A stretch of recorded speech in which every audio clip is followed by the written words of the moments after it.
Students, today we will do the chapter Indian Constitution. Okay, the Constitution of India is the longest written constitution in the world. It is a set of rules by which the government rules. तो जो हमारा constitution है विश्व का सबसे बड़ा constitution है जो लिखित रूप में मौजूद है। हमारा कॉन्स्टिट्यूशन 26 जनवरी 1950 को इफेक्ट में आया और जो गवर्नमेंट हमारे देश की है वो कॉन्स्टिट्यूशन को ही और उसके प्रिंसिपल्स को फॉलो करती है रूल करने के लिए। Doctor Bhimrao Ambedkar is known as the father of our constitution. तो डॉक्टर भीमराव आम्बेडकर जो है वो फादर ऑफ कॉन्स्टिट्यूशन कहलाते हैं। Why? Because he drafted our Indian constitution, that's why he is known as the father of constitution. Now why does the country need a constitution? हमें constitution की ज़रूरत क्यों पड़ती है? Constitution lays out the certain ideals that form the basis of the kind of the country that we as a citizen aspire to live। तो हमारे constitution से ही पता चलता है कि उस देश की सोसाइटी या सिटीज़न किस प्रकार है। जैसे हमने बताया डेमोक्रेटिक, सोशलिज्म, सर्कुलरिज्म, ये प्रिंसिपल्स है हमारे इंडियन कॉन्स्टिट्यूशन के। It tell us about the fundamental nature of society. It helps serve as a set of rules and principles that all the persons in a country can agree upon the basis of the way in which they want to country to be governed। तो जो constitution है हमारे Indian society को वो freedom, human rights, okay, ये सब देता है जिससे हमारी कंट्री का नेचर पता चलता है। This includes the type of the government and also an agreement to certain deals that all believe the country should uphold। तो जितनी भी गवर्नमेंट, चाहे वो सेंट्रल लेवल हो, लोकल गवर्नमेंट हो या state level, even the people of the citizen have to follow the principles of the constitutions। When Nepal was a monarchy, it reflected the final authority of the king। उन्हीं में एक example है, आज से कुछ सालों पहले जो नेपाल है, ठीक, वो there was a rule of king and queen, मतलब मोनार्च, जहाँ पे राजा और रानी का शासन होता है। प्रजा को उतने अधिकार नहीं दिए जाते कि वो अपना रिप्रेजेंटेटिव खुद चुने। But after the sometimes, after the transition of the Nepal into democracy, तो वहाँ से जब राजा और रानी का रूल ख़त्म हुआ तो वहाँ पे भी एक नया संविधान ड्राफ्ट किया गया जहाँ में जिस पर वहाँ के लोगों को या वहाँ की जनता को बहुत सा अधिकार दिया गया। Vision and values of the Indian constitution. तो अब हम पढ़ते विज़न और उसके कुछ values. Vision, rapidly progressing India. तो जैसे हमको मालूम है हमारा जो देश है वो कंटिन्यूस प्रोग्रेसिव कर रहा है। द पीएमएल वैल्यूज़, इसके कुछ वैल्यूज़ है। State the ideals that nation should follow the constitution. Okay, तो जो हमारा देश है या इसकी जो गवर्नमेंट है वो कॉन्स्टिट्यूशंस को ही फॉलो करती है। The constitution is the supreme document. तो जो हमारा कॉन्स्टिट्यूशन का जो लॉज है या फिर जो प्रिंसिपल है वो सबसे सर्वोच्च है। Sovereign, our country has a right to take its own decision. मतलब हमारा जो कंट्री है वो किसी के अंडर में नहीं है, वो अपने डिसीजंस या लॉ खुद बना सकता है। Socialist, every citizen have equal opportunity to use the country resource. Socialist mean यहाँ पे सभी नागरिकों को, सिटीज़न को समान अधिकार दिया गया है जिसके तहत वे जो संसाधन हमारे देश में मौजूद है, resource, they use equally. Okay.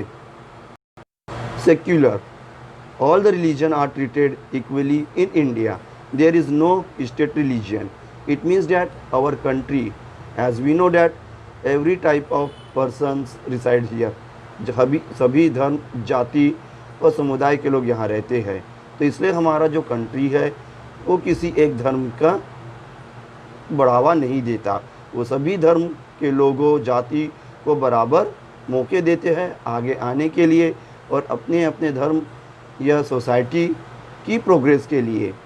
Democratic, people of Indian participation in government through representative। democratic, it means that the citizen of India have a right to choose their own representative on behalf of them।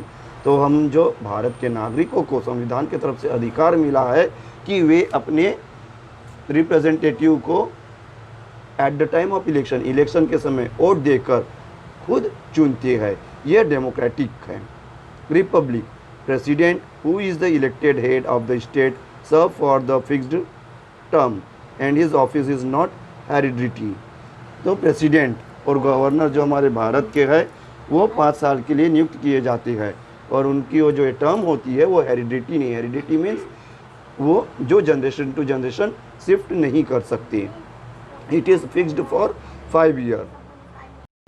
Liberty, the citizen of India are free to express their opinion, follow their own believes, choose their own profession. It means that जो हमारा संविधान है हमें आज़ादी देता है कि हम किसी भी प्रोफेशन को अपने हिसाब से चुन सकते हैं, किसी भी धर्म को मान सकते हैं। Okay, and even the people of India are free to express their view by many veg.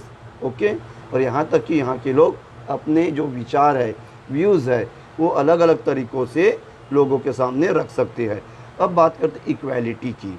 All citizen of the different religion, the rich and the poor, man and women, all are entitled to the equal rights. Equality जो हमारा constitution है, Indian constitution, वो भारत के सभी नागरिकों को समानता का अधिकार देता है। यहाँ जाति को लेकर या फिर धर्म को लेकर, मेल फीमेल या रिच एंड पुअर को लेकर किसी भी प्रकार का डिस्क्रिमिनेशन नहीं किया जाता। इस प्रकार का हमारे संविधान में इंटाइटल्ड है, उल्लेख किया गया है। और इस प्रकार के जो फॉलो करते डिस्क्रिमिनेशंस को, तो जो कॉन्स्टिट्यूशन में ऐसे लोगों के विरुद्ध कानूनी कार्रवाई का भी प्रावधान है। Fraternity, within the country, the large number of a group having the different culture, tradition and language live together. So the constitution promotes the fraternity to strengthen the unity and integrity of the nation. This can be done by removing caste discrimination, untouchability, etc. Fraternity, as we know that in our country the different types of religions, culture are here. तो जैसे हमको मालूम है जो हमारा country है वहाँ पे विभिन्न धर्म, जाति, समुदाय के लोग रहते हैं। तो कॉन्स्टिट्यूशन इन्हें आज़ादी दी हुई है कि वो दूसरे धर्मों के साथ मिलकर अपने धर्म, जाति, समुदाय या अपने कल्चर को आगे बढ़ाने में सहयोग कर सकते हैं। This can be done by removing caste discrimination, untouchability, etcetera. तो ये किस प्रकार संभव है? ये तब भी संभव है जब हम कास्ट सिस्टम और अनटचेबिलिटी जैसे डिस्क्रिमिनेशन से अपने देश को मुक्त करें। ना इम्पोर्टेंस ऑफ प्रीएम्बल, हमारा कॉन्स्टिट्यूशन इन सब पे क्या कहता है? Reflect the vision and AIIMS of the Indian constitution, it states the goal before the nation. तो जो हमारा कॉन्स्टिट्यूशन है, जैसे बहुत विश्व का सबसे बड़ा लिखित है, तो उसमें स्पष्ट रूप से लिखा गया कि यहाँ डिस्क्रिमिनेशन, कास्टिज़म, अनटचेबिलिटी को कोई स्थान नहीं दिया गया है। तो यहाँ के सभी लोगों को समानता का अधिकार मिला हुआ है। ओके।